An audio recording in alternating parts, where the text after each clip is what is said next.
Namaste, welcome back to Sanskrit class. Chapter 12 Subhashita Saptakam second પાર્ટમાં આજે વાત કરવાના છીએ.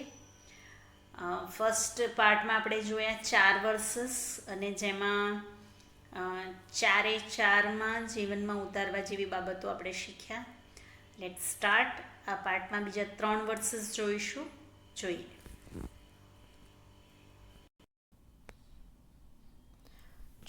Fifth one. સત્યમ તપો જ્ઞાનમ હિંસતામ ચ વિદ્વત પ્રણામમ ચ સુશીલતામ ચ એતાની યો વિદધાતિ સ વિદ્વાન ન એક પક્ષો વિહગઃ પ્રયાતિ. સત્યમ મીન્સ ટ્રુથ. તપોહો મીન્સ કે accomplish या tapo means penance. Tapo means penance. Jnanam hinsatam, ahimsatam means non-violence. Jnanam means knowledge. Vidvat pranamam means salutation to scholar. Vidhati, Sushiltam. Sushiltam means good moral character. Etani, these all. Yo vidhati. Vidhati means he does. Sa, he. Vidvanah, scholar. Na ek paksho. Na means not. Ek paksho. Paksha means wing. Ek paksha means having one wing. Vihagah, bird. Prayati, na prayati means that does not fly, cannot fly. So he who accomplished truth, penance, knowledge, non-violence, salutation to the learned person, and good moral character is a scholar, because the bird having one wing cannot fly.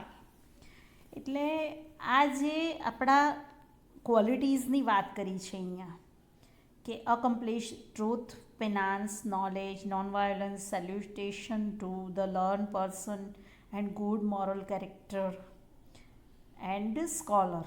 Real scholar હોય એ કોઈ એક ક્વોલિટીને લઈને ચાલતું નથી, એ બધી જ ક્વોલિટીને સાથે લઈને ચાલે છે. કેમ? કારણ કે જો તમારે સ્કોલર બનવું હોય અને સક્સેસ થવું હોય, જેમ પક્ષી આકાશમાં ઉડે છે તો એક પાંખ હોય તો એ આકાશમાં ઉડી શકતું નથી.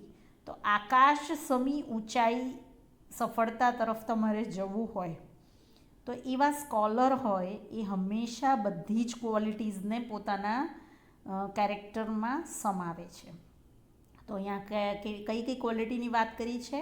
તો accomplish truth, penance, knowledge, non violence, salutation to learn person and good moral character. આ બધા જ ક્વોલિટી જેનામાં હોય છે એ ખરેખર સ્કોલર છે. અને એટલે જ એ પક્ષીની જેમ એક પક્ષીને એક પાંખ હોય તો એ ઉડી શકતું નથી, એવી જ રીતે આપણી પાસે પણ ક્વોલિટીઝ હોવી જોઈએ. નાવ જોઈએ સિક્સ્થ વન. કાષ્ઠાદગ્નિ જાયતે મથ્યમાનાત ભૂમિસ્તોયમ ખન્યમાના દદાતિ સોત્સાહાનામ નાત્સ્ય સાધ્યમ નરાણામ માર્ગારબ્ધાઃ સર્વયત્નાઃ ફલંતિ. જો કાષ્ઠાદગ્નિ. કાષ્ઠાદગ્નિ means fire is produced from wood. મથ્યમાનાત ફ્રોમ ધેટ ઇઝ રબ્ડ.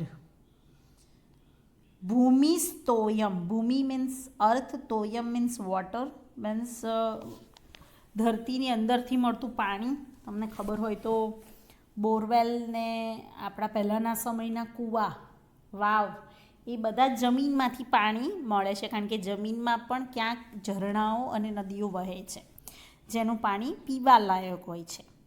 તો ભૂમિસ્તોયમ એટલે ધરતીના પેટાળમાં રહેલું પાણી. ખન્યમાનાત, ખન્યમાનાત મીન્સ દેટ ઇઝ બિગિન ડગ એટલે ખોદીએ તો જ મળે. સોત્સાહાના means from the enthusiastic. Natya sadhyam means is not impossible. Naranam means person या man. Margarabdaha started in the right direction. Sarvayatnaha, Sarvayatna means all efforts. Phalanti, fruitful, become fruitful. So fire is produced from the wood. Fire is produced from the wood that is rubbed against the other wood. The earth that is being dug given water. Nothing is impossible for the enthusiastic man. All the efforts started in the right direction become fruitful. Means હંમેશા માણસે કંઈક મેળવવું હોય તો ઉત્સાહ અને ખૂબ મહેનત માંગી લે છે. જેમ એક લાકડાને બળતું રોકવા બીજું લાકડું એના સામે ઊભું રહી શકે છે, એવી જ રીતે જો ધરતીને ખોદવામાં આવે અથવા મહેનત કરવામાં આવે તો એની અંદરથી પાણી મળી શકે છે. એવી જ રીતે પોતે નક્કી કરેલા પાથ પર અથવા નક્કી કરેલી છે ડિરેક્શન કે મારે અહીંયા જવું જ છે, તો એવી વ્યક્તિ માટે કોઈ પણ એફર્ટ્સ એન્થુઝિયાસ્ટિક હોય તો એના માટે કોઈ પણ વસ્તુ ઇમ્પોસિબલ નથી અને એના બધા જ એફર્ટ એ રાઇટ ડિરેક્શનમાં જ હોય છે અને એ બીકમ ફ્રૂટફુલ પણ થાય છે. તો હંમેશા આપણે આપણા માર્ગને એકદમ નક્કી કરેલો બનાવવો જોઈએ અને એકદમ સ્ટ્રોંગપણે આપણા એમ નક્કી કરવા જોઈએ. એટલે એમ જો નક્કી થશે તો આપણા એફર્ટ ક્યારેય ખોટા પડતા નથી. નાવ લાસ્ટ વન જોઈએ. પાત્રમ ન તાપયતી નૈવ મલમ પ્રસૂતે, સ્નેહમ ન સંહરતી નૈવ ગુણાક્ષીણોતિ, દ્રવ્યાવસાન સમયે ચલતામ ન દત્તે, સપુત્રમ એષ કુલ સદ્મની કો અપી દીપઃ. જો અહીંયા સારા પુત્રની વાત કરી છે. જોઈએ કે સ્નેહ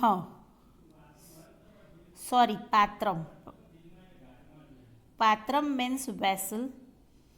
તાપયતી means ન તાપયતી means does not heat या does not make unhappy. મલમ પ્રસૂતે, મલમ means shoot. ન પ્રસૂતે means does not create.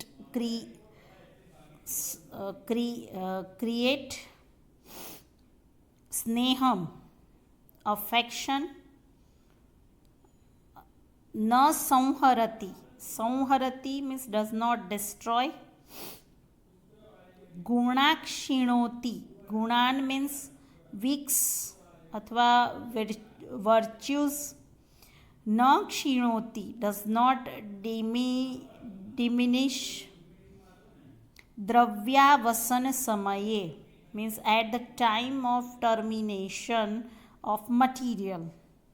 ચલતામ ન ધત્તે does not become unseated.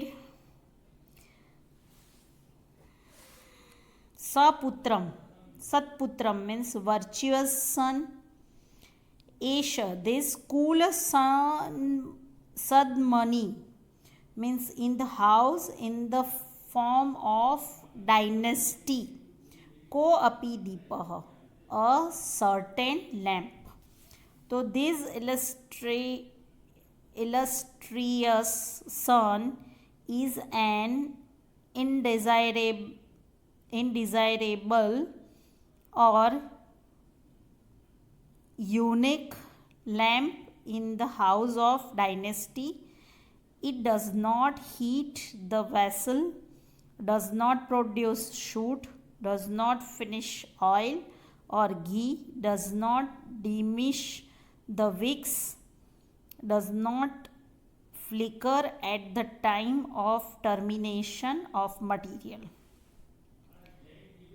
એટલે સારો પુત્ર એક દીપક જેવો હોય છે કે જેમ એક દીવાને પ્રગટાવવો હોય તો વાસણ જોઈએ, એની દિવેટ જોઈએ, ઓઇલ જોઈએ અને એને સળગાવવા માટે સળી જોઈએ. પણ આ બધામાં જ જો સારો પુત્ર હોય તો એ ક્યારેય ટર્મિનેશન મટીરિયલનો વાંક કાઢતો નથી. એટલે એના એફર્ટ્સ ખરાબ છે એવું નહીં, એનો સમય ખરાબ છે એવું ક્યારેય બતાવતો નથી. એ હંમેશા જેમ દીપક બળ્યા કરે એમ એ પણ પોતાના જીવનમાં ઘણું બધું ગુમાવીને, પોતે ઘસાઈને અથવા બળીને પણ કુળને આગળ લાવે છે. તો જોયું આજે આપણે પાંચમામાં જોયું કે સારો અથવા વિદ્વાન માણસ હોય એ એક ગુણ નહીં પણ ઘણા બધા ગુણો સાથે વિદ્વાન બને છે અથવા સારો માણસ બને છે. અને પક્ષીને ઉડવા માટે 2 પાંખ જોઈએ છે, 1 પાંખથી કામ ચાલતું નથી. 6થમાં આપણે જોયું કે આપણા પ્રયત્નો અથવા આપણી દિશા, આપણા એમ નક્કી હોય તો આપણા કોઈ પણ પ્રયત્નો ડિસ્ટ્રોય થતા નથી અથવા ખોટી ડિરેક્શનમાં જતા નથી. હંમેશા સ્ટાર્ટિંગ ફ્રોમ રાઇટ ડિરેક્શનમાં જ આપણે કામ કરીએ છીએ. એવી જ રીતે લાસ્ટમાં આપણે જોયું કે સારો પુત્ર હોય છે એ પોતે બળીને અથવા પોતાના જીવનને ઘસાઈને અથવા બીજા માટે અર્પણ કરીને એ કુળનો દીપક બને છે અને એટલે જ એ સારો પુત્ર ગણાય છે. તો આઈ હોપ કે આ બધી જ ક્વોલિટીઝ આપણે ડેવલપ કરવાનો પ્રયત્ન કરીશું. આની સાથેની પીડીએફમાંથી મિનિંગ્સ, ટ્રાન્સલેશન અને એક્સરસાઇઝ લખી લઈશું. એન્ડ આજે સમજેલા એટલે આ સુભાષિત સપ્તકમાં સમજેલા બધા જ વર્સિસને વારંવાર વાંચી અને એની ક્વોલિટીઝને ધીમે ધીમે આપણા જીવનમાં ઉતારતા જઈશું. Thank you very much.